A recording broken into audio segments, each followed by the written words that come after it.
Then I looked when the Lamb opened one of the seven seals, and I heard one of the four living creatures saying as with a voice of thunder, "Come." Then I looked, and behold, a white horse, and he who sits on it had a bow, and a crown was given to him, and he went out overcoming, and to overcome. And when he opened the second seal, I heard the second living creature saying, "Come."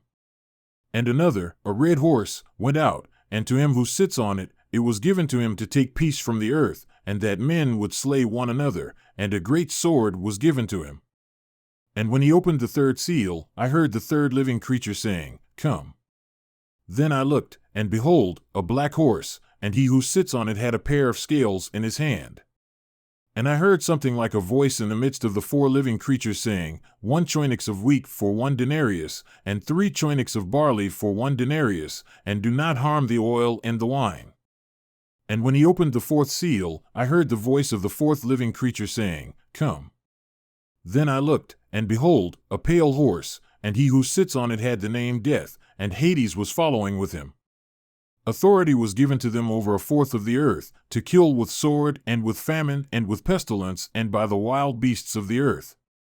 And when he opened the fifth seal, I saw underneath the altar the souls of those who had been slain because of the word of God, and because of the witness which they had maintained, and they cried out with a loud voice, saying, "How long, O Master, holy and true?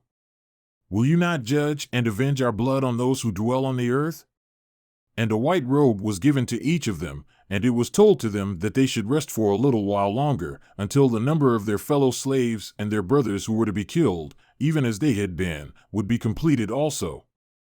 Then I looked when he opened the sixth seal, and there was a great earthquake, and the sun became black as sackcloth made of hair, and the whole moon became like blood, and the stars of the sky fell to the earth, as a fig tree casts its unripe figs when shaken by a great wind.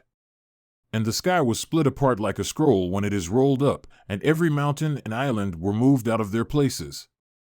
Then the kings of the earth, and the great men, and the commanders, and the rich, and the strong, and every slave and free man hid themselves in the caves, and among the rocks of the mountains, and they said to the mountains and to the rocks, "Fall on us, and hide us from the presence of him who sits on the throne, and from the wrath of the Lamb, for the great day of their wrath has come, and who is able to stand?"